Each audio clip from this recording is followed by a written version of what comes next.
djevan. Hon var onkel du. Nu halda vi av i Galatiabrævið. 11. part av Galatiabrævið. Først så får jeg bia og be Herren om at jeg signa etter her møte. Hvor gjør det? Takk Herre Jesus for jeg vet at det er for løyve til at komme sammen og være sammen og njøte samfunnet i hver annan. Takk for at det er en fremmedgjørater at kunne være vi i en arbeid som ikke er et prosjekt, men som er mennesker som kommer sammen vi tog for eie at litt av tøyt navn hakst. Takk Herre Jesus for at du døye for mine synd av krossen. Takk for at det er ikke mine versk, ikke vi har holdt lenge lister og lover som gjør meg retten for egen tøynen, men det er deg tøynen Herre Jesus av krossen som er nok. Og jeg ber Herre om at jeg skal komme fra høtten og ned i hjertet. Jeg vil ikke bare huske det rent intellektuelt, men jeg vil føle det. Og vi gjør den parst av okken og okkara mat jeg være på, huske på og livet på. Så leis jeg vet ikke bare er høyre årsens, men eisende gjør det tess. Herre, hjelp okken å være ikke bare navnkristen, men hjertekristen. Gjerande til versk. Grunda av et kærleks forhold ved til Herre Jesus. Til som elsker okken fest. Til som etjer okken til å elske hver annen. Og ånder. Herre, jeg ber for til år i det. Herre, hese versene. At du gjør det livende for okken, og at du hjelper mer som talere at tala klart og greit. Vi dyrvem, og eisne vi eimleika og karleika til begge tøyt år, og god årsens, og tøyt folk. Da ber vi om, elskar Jesus, ut tøyne navnet. Amen. For noen år siden var jeg av en rettelig intensen læsluskeie i USA. Og en av oppgaven som heter her skeie kraute, var at jeg skulle fylla et spurnarblev ut, åren skeie byrja. Og det var 140 spurningar om meg sjálvan, om mine personsmennesker, om hvordan jeg livet og arbeidet sammen vi øren følge. Og de sfærene skulle så være brukt i en personsgreining om meg sjálvan. Så at jeg kunne få en avbending om hvordan jeg hvor min person menneske og eisende hvordan jeg lærer at det er et liv og eisende et arbeid sammen vi øren folken. Så da jeg så kom av dette skeie, så hittet jeg sjående salarfrøyingen som skal teka meg i jøknen, urslitene av røntene, og vi sitter og nyer, og han teker papyrene fram, og han sier, jeg vant til skåra i fullt stiatel. 100%. Tutsi av tutsi. Fantastisk sammen. Men det var den skreiva veien.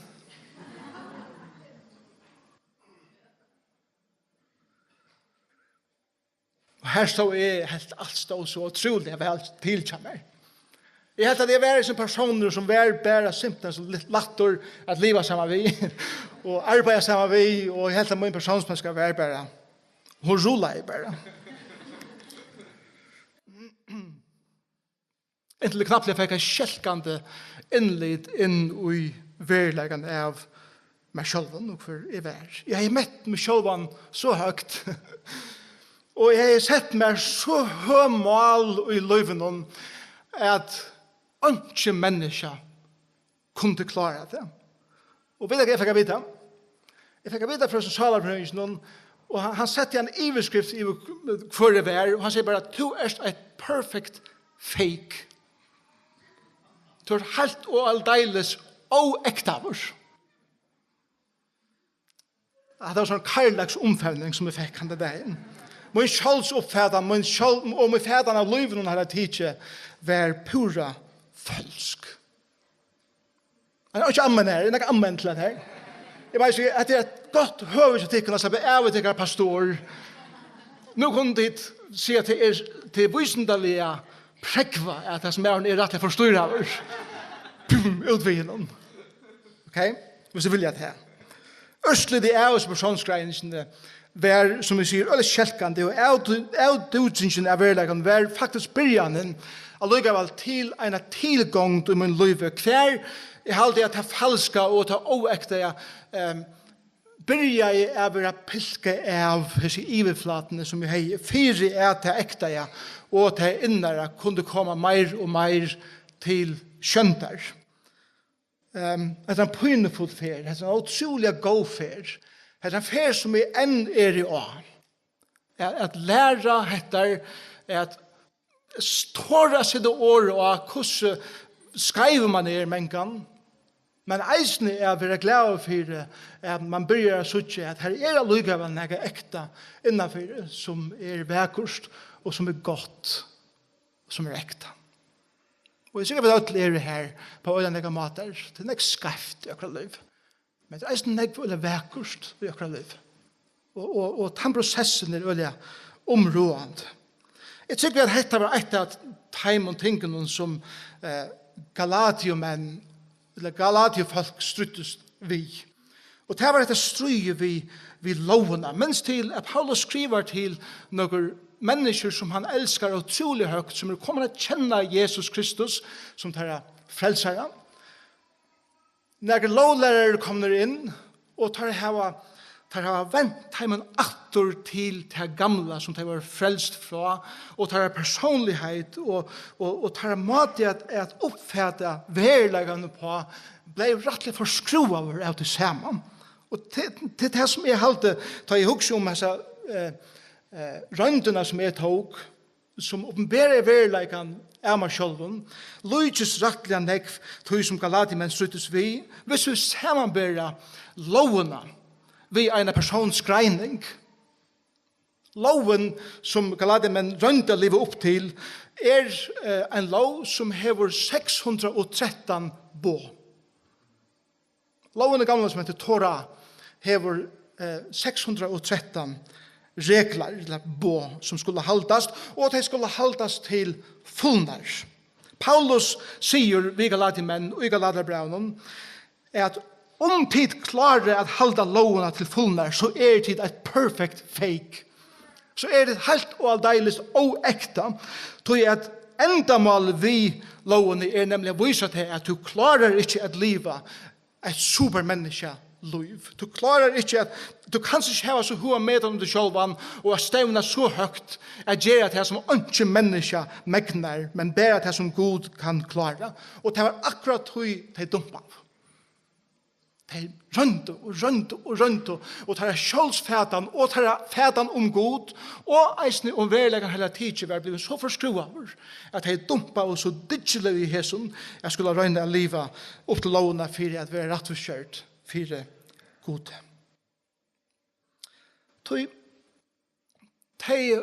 De kom alltid til det her at hoksa,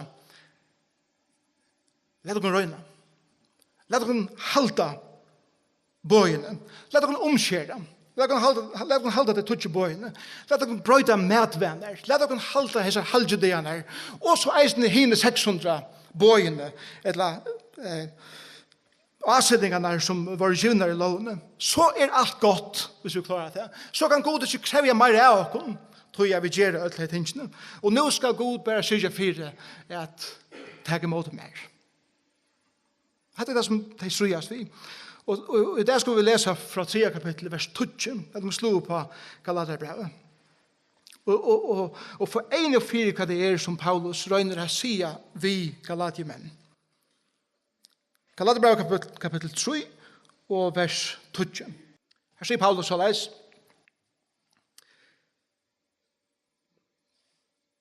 Tøy så mange som halda seg til lovverk under banne.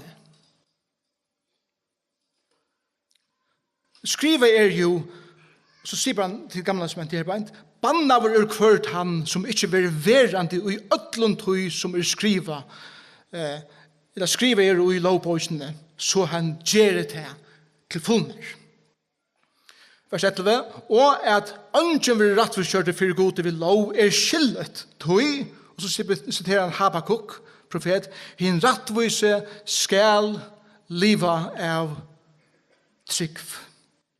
Vers 12, loven hever ønske vi trunna er gjerra, men tann og gjerheter, altså røyner halda lovena, skal liva vittøy, altså skal halda det til fullnær. Og her sier han atter til lovene.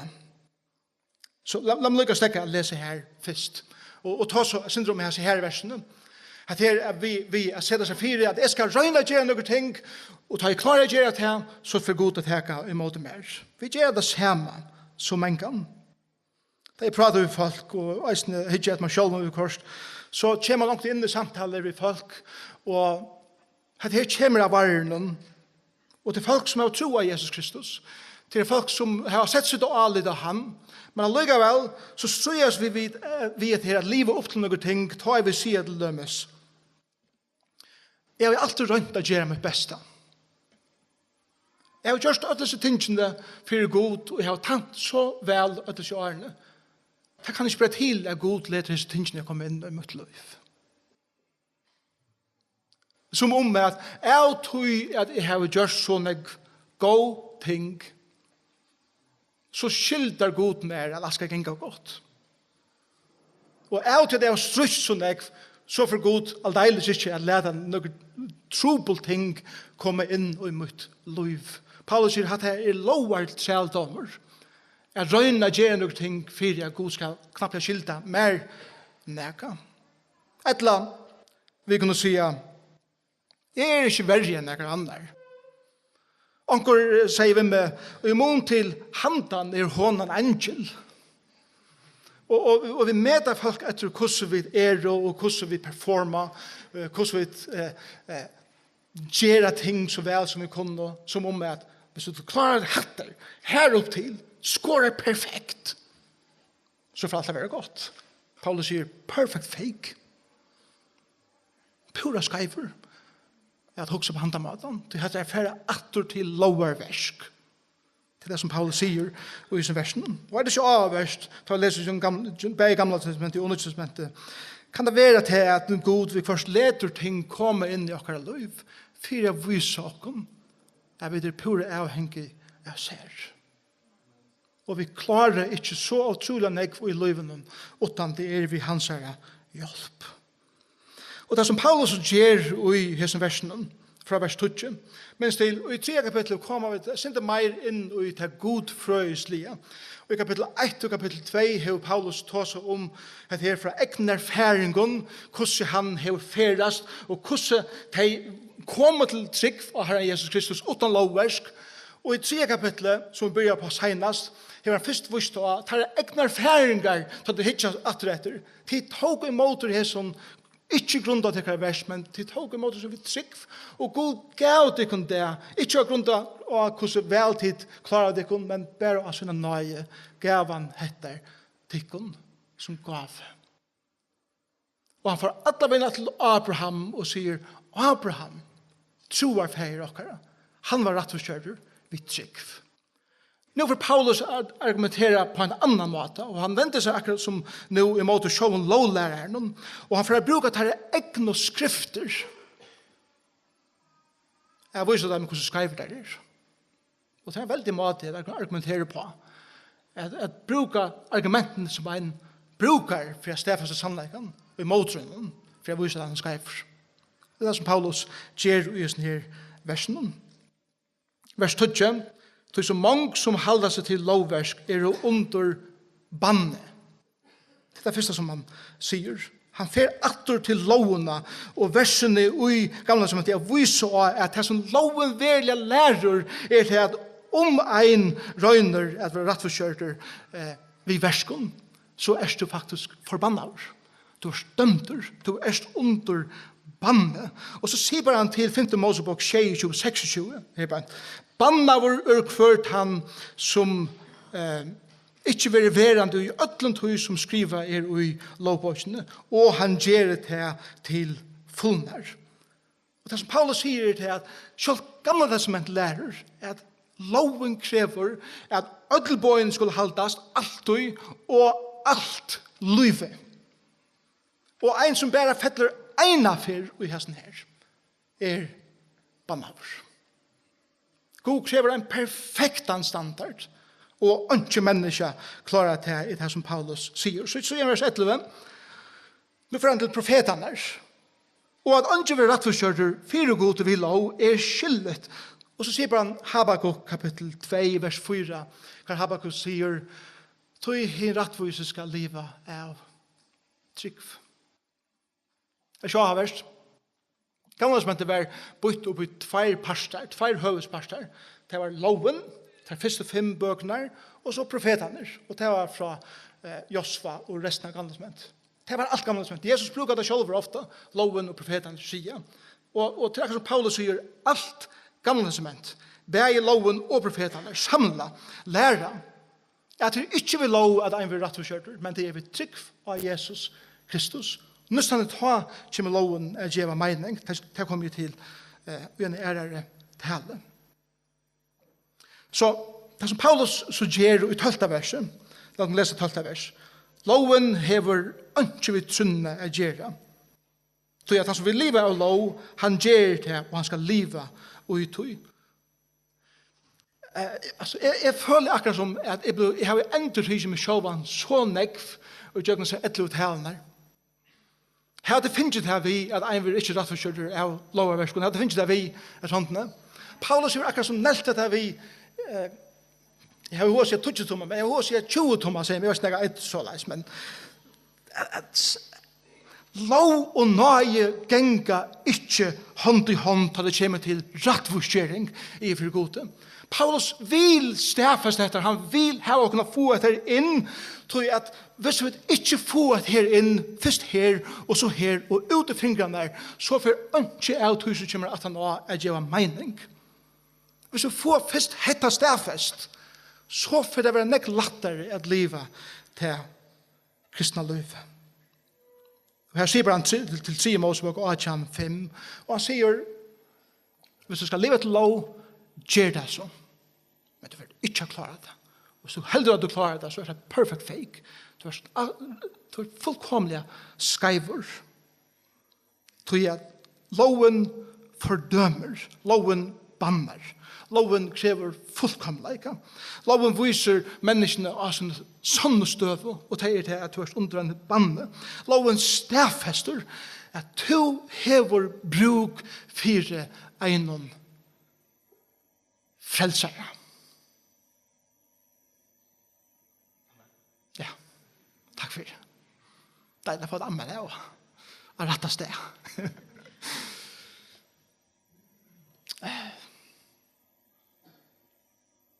Det er så tablet. Jeg røyner og sier, jeg skal røyne og føre meg så vel som jeg kan til, så for god helt sikkert. Jeg går til med. Det fer han ikke. Han går til å bære sin son. Og til jøkken hans son vi kommer til god. Ongan anna vi. Det er ongen.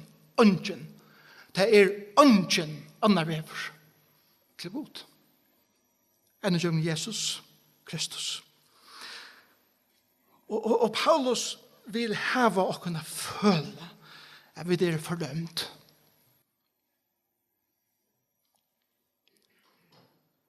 Det er en grunn for det. At vi leser så sjøltan 3 Mosebok til lønnes. Hvordan er det ikke å terspa 3 Mosebok ofte? Det er ikke klokken vi. Men det tror jeg at vi får det spekkelig opp, kan man si, wow, det klarer ikke å leve opp til, nemlig. Og til å føle at det er fordømter, føle at det er ikke vogn for en person som er sintere, jeg føler at det klarer ikke å leve opp til fullkomna standard Guds. R.C. Sproul, en amerikansk godfrøynger, sier så leis, at alt er god er heilaver og rattviser, så hever han svåret i sin egna navn at han skal og fer at døma hverja synd av hese gjør.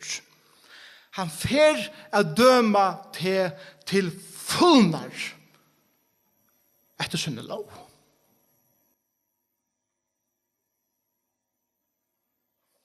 Her er ikke amen her. Det hadde ikke gått. Hadde ikke gått sitat. Ja. Men sitat er ikke livet enn. Kanskje bare gjøre livet. Sitatet sier, og enda så les.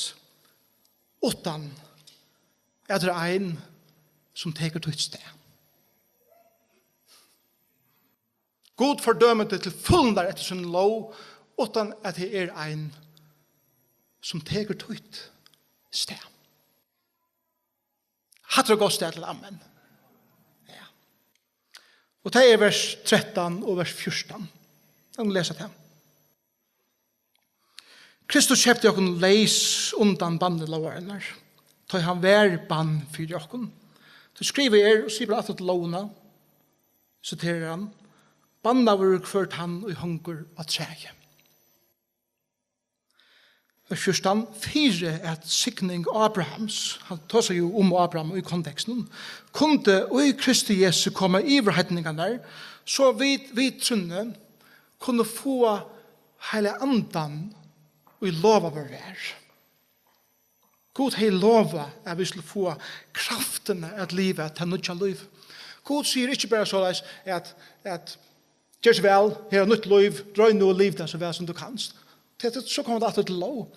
Men det er at livet og i kraft heilig andans, det er det som er innskje, og her er det som skal til for at du skal kunne livet til livet, gjør så vel, heilig anden. Det er det som vi får fra hånden. Paulus sier bare til 5. Mosebok 21-23, da han sier, banna over hvert han, og vi hunger at tre. Det er et veldig avhåret vers, som vi kunne gå brukt negativ ui, men for ikke gjøre det. Det var en stor skam i gamle sementet. Visse kruksfengar til dømes var tikkner, og det var gypner, at det var hongter på et tre, eller på bojarporser, eller bojarmuraner, som åpenbering av at vi har sikra og tidligere taberner. Det er gjerne skambors ur en menneske, at henga det av et tre. Men hva gjør gamle sementet?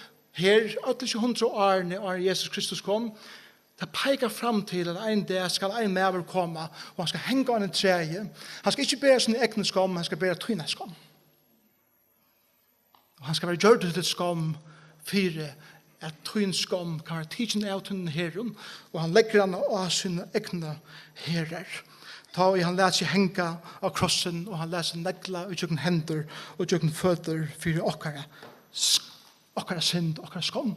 Han tog det av sin egna rygg, og han tog bannloverne, og han tog vreie Guds av seg sjølvan, og han kjøpte menneske leis. Og det han sier her bare i vers 13, han kjøpte. Her er det ord som er vanlig brukt av en trelamarsknei. Så ikke fyrir det, og iminne det kun en mann som er en træler til en eller grummen herre. En dag så fyrir herren vi trælen og trælamarskneien for å selge han til haksbjørn. Og dette var en vanlig mynd av heimendøven. Dette var noe som Jack fyrir seg, som i dagligdenen. Onker selger bananer og onker selger træler av trælamarskneien, eller av marskneien hele tiden. Nå kommer en annen herre, her som er en gåver herre, og kjøper hendan tjælen.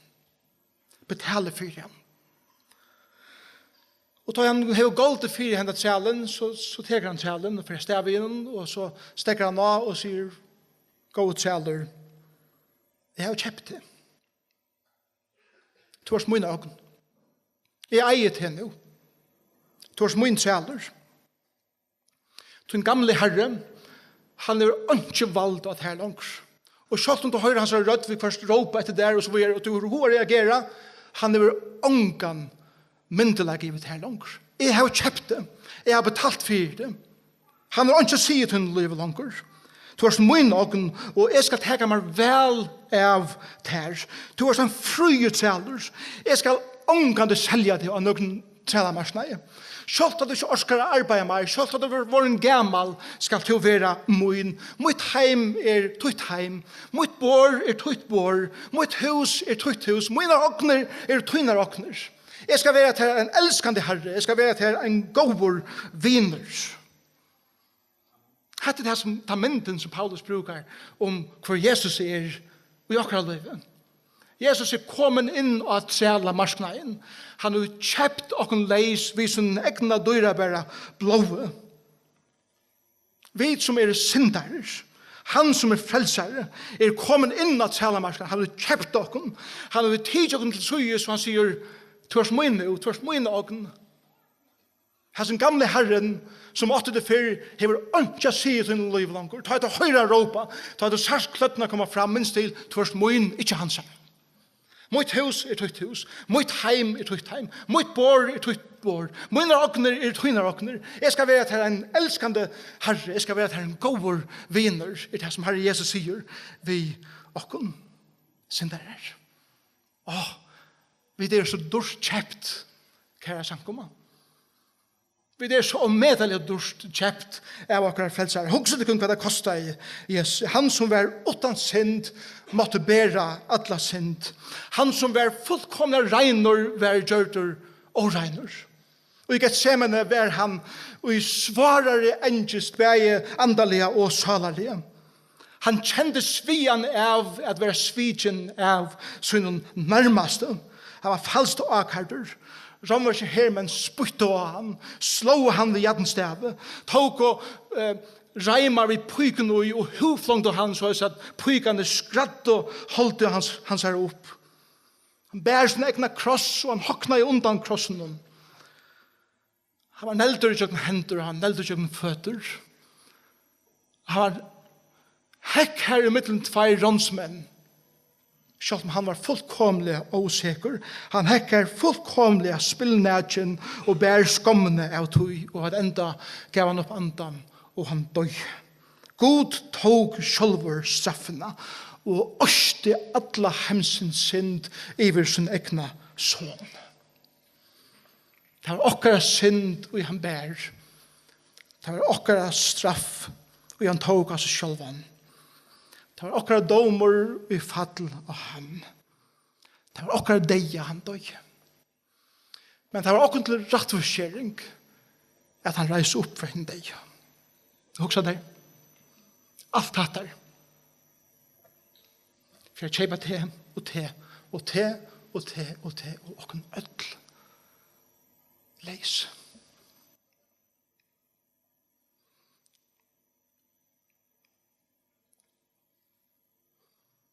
Det er ikke snedd at Paulus sier til kilaleis og galater. Ja? Ta og vi hugsa og for en og fire hvordan dårst vi er kjøpt. Og hvordan underfullt det versk som Jesus har gjort for okken er.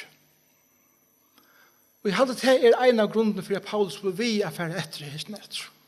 Atter og atter. Det er ikke vi har røyna og så at fortjene seg frem til å være god nok for gode. Paulus beviser tilfast at det er det som gjør det så utrolig ofri i livet er halte at det er det som gjør det fri ved god. Han er din frier. Han er din frelser. Han er han som bjøver her inn i varslene av å være sammen med her. Det ene som vi skal gjøre er å ta mot oss gavene og si takk Herre Jesus for at jeg kan slippe inn at leva sammen med det her.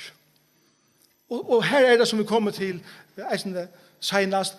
Ta er det ikke lovarversk langer. Vi skulle gjøre, vi skulle djeva, vi skulle være involvere. Men ta er det ikke lovarversk ut for jeg skal fortjene meg nægge, men ta er det rattvusesversk. Jeg er det rattvuser. Og jeg har finnet kraft at henne. Jeg har finnet gaver at henne. Og det er helt naturlig for meg å gjøre det til de elskjende personen som jeg vet først elsker jeg med. Paulus sier at det er bare en som er helt loven til fullnær, uten å være perfect fake. Og hva er det? Det er Jesus. Så vi kan spørre til ham, vi kan spørre meg selv om. Hva er din sjølvs fætan? Og din fætan er av liven i behøver, og din fætan er av gode. Om du skulle fære gjørst av sånne personlighetsrøyne som jeg gjør det, som kanskje flest av dem har gjørst, kanskje hadde det ikke klart det så ytterligere som jeg gjør det. Kanskje det det kjør fake som vær. Men støv okkar han at ungen av okken som vi eier vera. Ungen.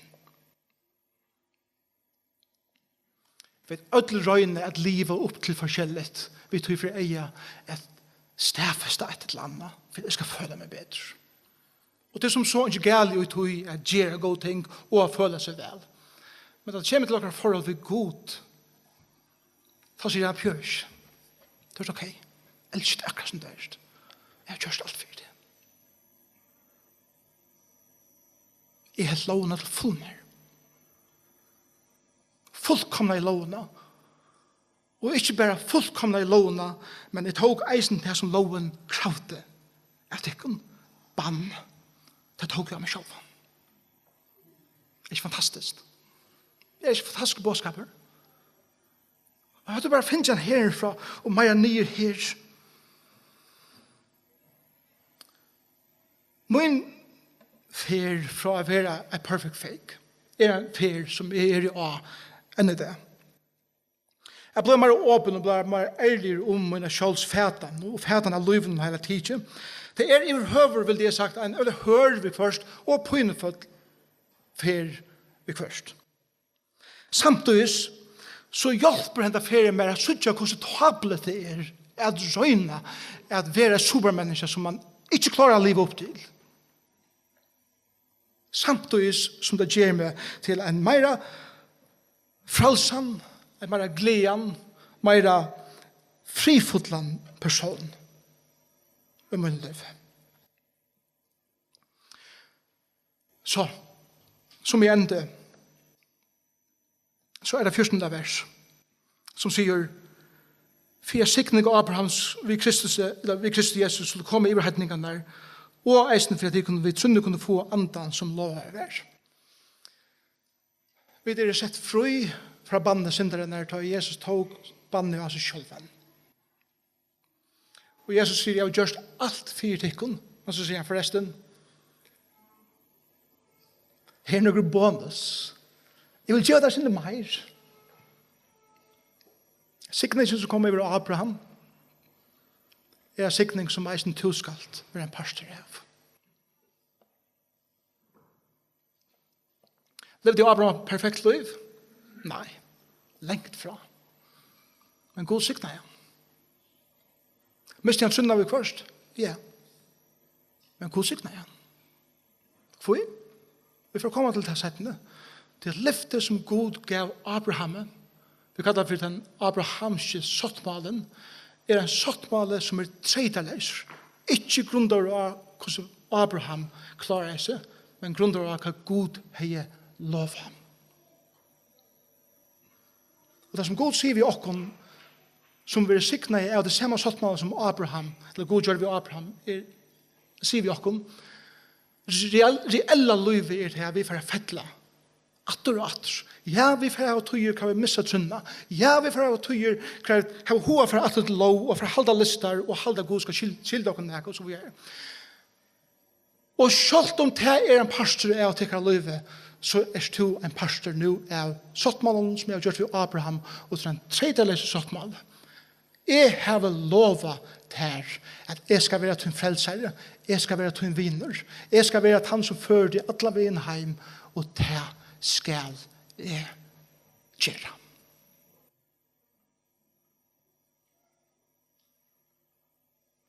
Og så sier han forresten, jeg har givet dere min son, sier ferien, la meg gjøre dere min anda, hele andan. Og vi hele andan får vi Guds liv inn i okken. Vi får gaver som han har givet okken at ut inna rattvises versk vi. Kraften at livet akkurat liv til ære for Jesus. Og han taskar i akkurat øyre atter og atter at ta ui til en gamle herre Satan til ringa sannvæskan minnene om hvordan det var fyrr og trela bondene som var av meg. Ta et her, råpa etter der atter, så skal du si så leis. Standa upp ved dyrvi og sige, jeg kjepter ur trela handelen. Jeg rattvurskjørter i blåe Jesus er. Jesus tog mot sted, da han døye for meg og mine synder av krossen. Jeg frelsor og jeg høyre Jesus til. Vreien som vær i meg øst iver av Jesus, og han bøtt for mine synd. Tøy nå ungen fordøming for deg som Kristus Jesus er.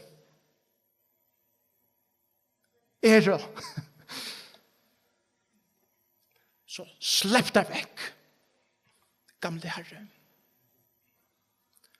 Vik fra meg, gamle tankar. Vik fra meg kjenslan av å røyne leide til det som bjergar fra. Det under en tredjelesen sattmålet, som kviler av Godsliften. Og jeg finner ikke kraftene, hele andan, et liv. Så blir jeg sammen.